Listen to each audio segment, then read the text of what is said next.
Salve, salve, caros amigos do canal Relatos do Frank, sejam todos bem-vindos a mais esse vídeo. Antes de tudo, eu quero agradecer pelo apoio e pelo carinho que vocês têm dado ao canal, deixando o like, o comentário nos vídeos, a todos os inscritos também, a todos aqueles que enviam os seus relatos para que eu possa narrar, o meu muito obrigado. Caso você visite o canal pela primeira vez, seja muito bem-vindo, muito bem-vinda. Convido que você possa deixar o seu like e deixar um comentário nesse vídeo. Se você quiser ajudar o canal também, você pode fazer a doação em qualquer valor que você desejar, quantas vezes você quiser. E claro, se não for fazer falta para você, a chave do Pix é essa que está aparecendo aqui na tela, mas também estará na descrição desse vídeo. O meu muito obrigado. E bem, dito tudo isso, vamos para os relatos de hoje. Era o ano de 1998, eu estava com apenas 18 anos. Estava imerso naquilo que considerava a melhor terapia da minha vida, explorar os confins mais perto de Arapongas, Paraná.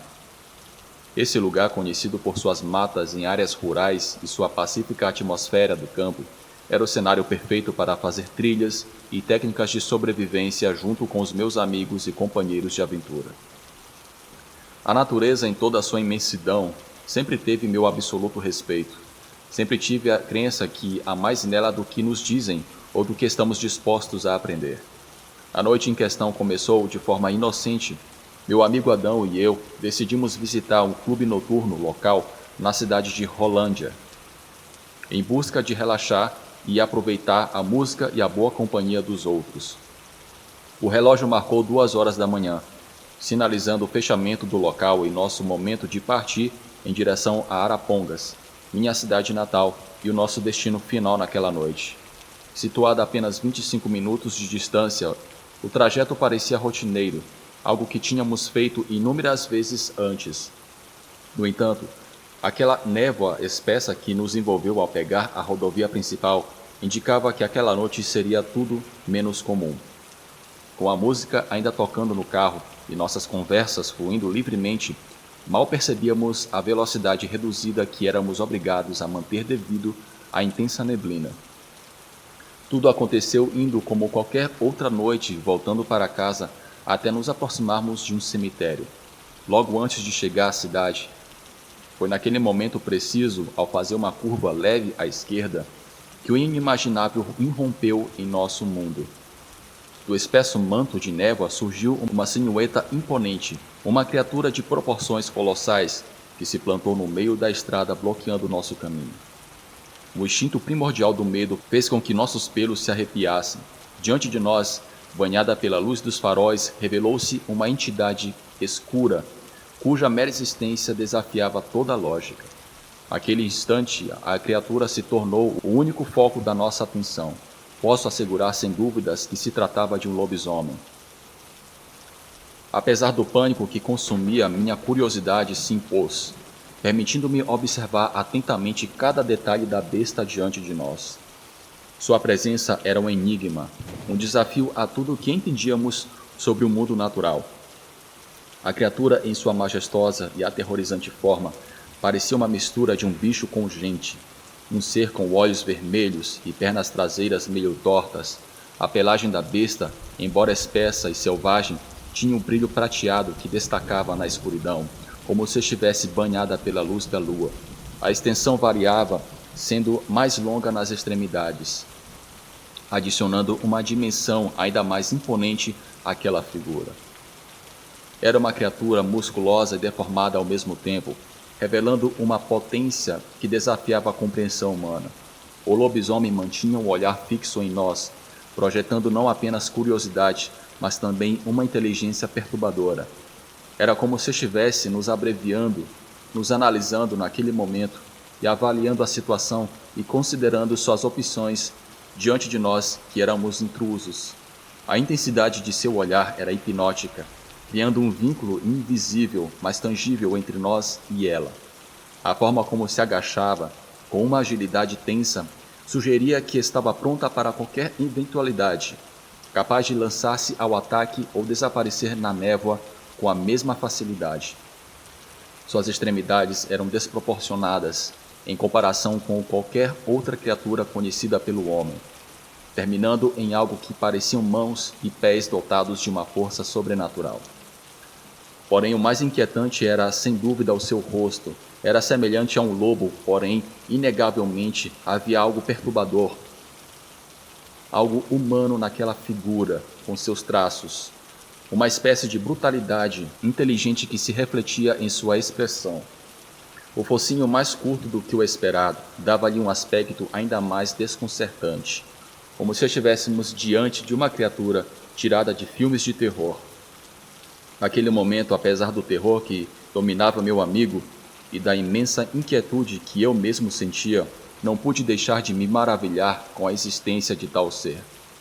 À medida que a tensão entre nós e a criatura crescia, o silêncio que nos rodeava parecia quase ensurdecedor, sendo quebrado apenas pela respiração ofegante de Adão e pelo vapor invisível de nossas próprias respirações no ar frio. De repente, a criatura mudou sua postura, uma decisão aparentemente tomada. A maneira como sua musculatura se reajustou, preparando-se para se mover, foi algo bizarro de se ver. Depois de um instante que parecia congelar no tempo, tomou um impulso e lançou-se para a frente com uma agilidade surpreendente. O salto que realizou desafiava toda a lógica e compreensão física. Com um único movimento fluido, aquela criatura se lançou através da estrada, seu corpo maciço mal visível como uma sombra cortada através da névoa. O som de sua partida, um eco abafado na noite, foi o único indício de sua direção. A criatura havia cruzado a extensão de 3 faixas em um único salto, desaparecendo do outro lado da estrada antes que qualquer um de nós pudéssemos sequer piscar. Adão e eu permanecemos imóveis. O silêncio voltou a cair sobre nós como um manto pesado. A incredulidade e o medo se entrelaçavam entre nós. Nenhum de nós foi capaz de articular uma única palavra. A realidade do que acabávamos de presenciar demorou a se instalar, nos deixando com mais perguntas do que respostas.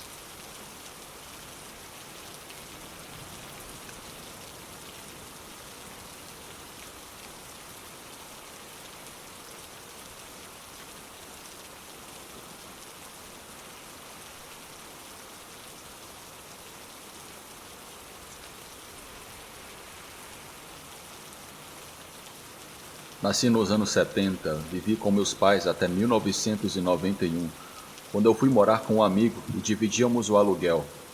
Vivo em Teresina, Piauí.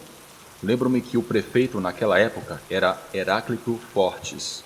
Também me lembro que naquela época ouvi pela primeira vez a que hoje é a minha banda favorita, o Metallica. Mas sem dúvida, o melhor daquela época eram as tardes em que eu me reunia com os meus camaradas para jogar um pouco de Street Fighter. Não demorou muito para que ouvisse rumores de que naquela região, na época de Quaresma, estavam ocorrendo boatos de avistamentos de uma misteriosa criatura. Uma pessoa com traços de besta. O primeiro que pensei foi que fosse uma bruxa. Enfim, eu estava trabalhando em um certo dia. Não tinha carro, mas meu amigo sim. Então íamos juntos para o trabalho. Uma noite, enquanto eu e meu amigo estávamos tomando umas cervejas, ouvimos algo bastante pesado cair no telhado. Ambos nos assustamos, pois foi algo muito repentino. Depois ouvimos como se alguém estivesse caminhando. Pensei que alguém tinha caído de alguma árvore próxima ao nosso telhado e tinha batido na casa, o que explicava os passos. Mas então ouvimos um forte grunhido. Soava como um porco ou um animal. Era algo muito estranho. E se você juntasse o grande impacto com os passos e o grunhido do animal, definitivamente algo não estava certo. O primeiro que fiz foi correr e apagar as luzes. Pensei que ajudaria em algo. Houve alguns passos mais e também um par de grunhidos. Depois disso, só houve silêncio. Meu amigo e eu ficamos quietos por cerca de 5 minutos, até considerarmos que já não deveria haver mais nada no telhado. Saímos e com uma lanterna tentamos ver se havia algo, mas não. Jogamos algumas pedras, mas também não ocorreu nada. Finalmente colocamos uma escada de madeira para subir e dar uma olhada. Subi a escada com medo, mas ao chegar lá em cima não havia nada.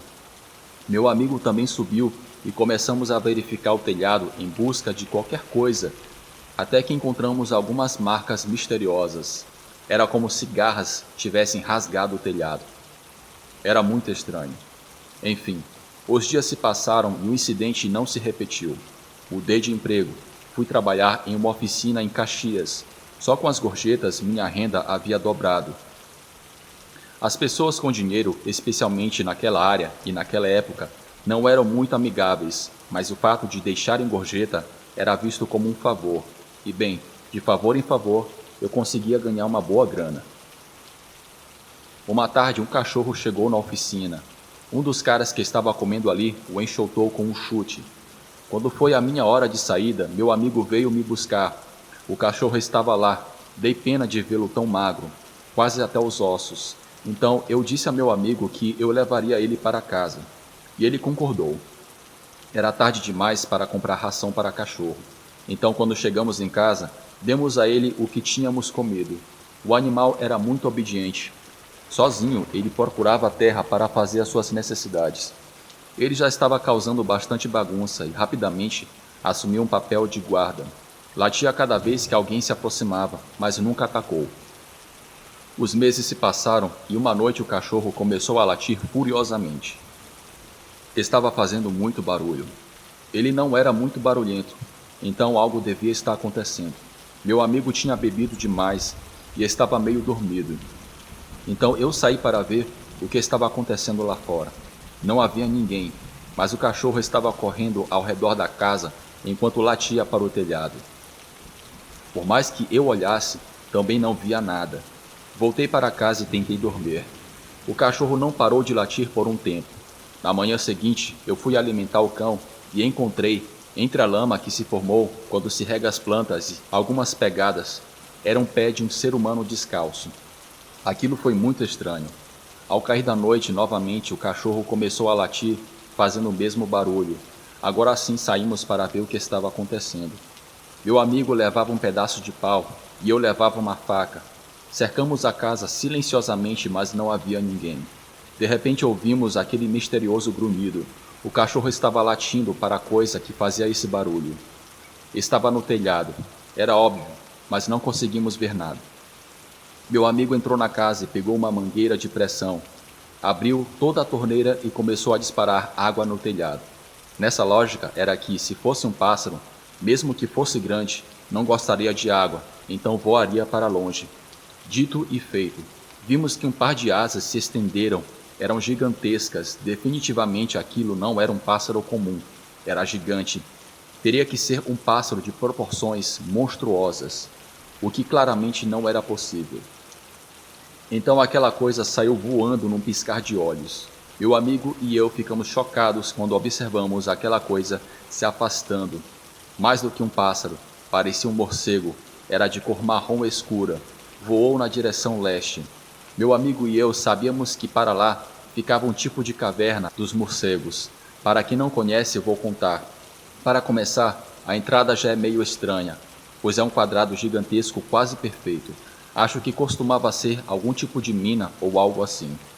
Então meu amigo e eu, jovens tolos, não tivemos uma ideia melhor do que nos planejar e visitar a caverna dos morcegos, para tentar descobrir o que era aquela coisa. Desconheço se hoje em dia é fácil ou difícil chegar a essa caverna, mas naquela época não havia tantos problemas. Não era muito comum as pessoas tentarem subir. O que é difícil é a escalada, que é bastante alta. Em algumas áreas é preciso se segurar com as duas mãos. Havia muita grama e era bastante alta. Não estávamos preocupados se algum animal pudesse aparecer. Nos preocupávamos mais com aracnídeos ou cobras. Demoramos um bom tempo para subir, quando de repente nos deparamos com uma entrada, uma espécie de caverna. Mas como não sabíamos se conectava com a caverna maior, decidimos não entrar e continuamos subindo. Finalmente chegamos lá. Por dentro do lugar, não era tão massivo como se poderia pensar, pois o caminho se tornava um pouco estreito à medida que avançava. Ficava muito estranho lá dentro. Havia alguns buracos à frente. Ficou muito complicado porque se pisássemos em um desses buracos, poderíamos cair no vazio. De repente ouvimos o grunhido daquela coisa. Foi quando o medo nos venceu e começamos a recuar. Não podíamos correr porque tudo estava escorregadio. Além disso, lá fora, uma densa garoa havia aparecido que não nos deixava ver nada. O grunhido estava cada vez mais perto. Houve um bater de asas. Pensamos que aquilo tinha sido tudo, que era o nosso fim. Pois mesmo se tentássemos descer rapidamente, aquela coisa nos alcançaria voando. O bater de asas praticamente sobre nós me fez fechar os olhos com força, mas meu amigo me deu um soco no braço e disse que eram apenas morcegos. Eu estava pálido, de susto, até me sentia tonto. Então, diante de nós, do lado de fora da entrada da caverna, passou voando uma criatura, metade humana, metade ave. Seus olhos eram completamente brancos e brilhavam como faróis. A coisa era completamente negra, com as asas estendidas, devia medir mais ou menos uns 4 metros. Não tentou nos atacar, não olhou para nós, apenas passou voando e depois de alguns segundos se perdeu na escuridão. Ficamos ali por um tempo. Quando o susto passou, decidimos descer. Estávamos surpresos com o encontro. Alguns meses depois, ocorreu-me contar a outro amigo e a namorada dele. Eles me disseram que também tinham visto um homem que voava, mas eles o tinham visto perto de União, uma cidade vizinha. Desconheço se era a mesma criatura que andava voando por vários lugares, ou se são mais que criaturas humanoides. Do que tenho certeza é do que meu amigo e eu vimos. Um pássaro meio humano. É muito provável que seja um homem mariposa.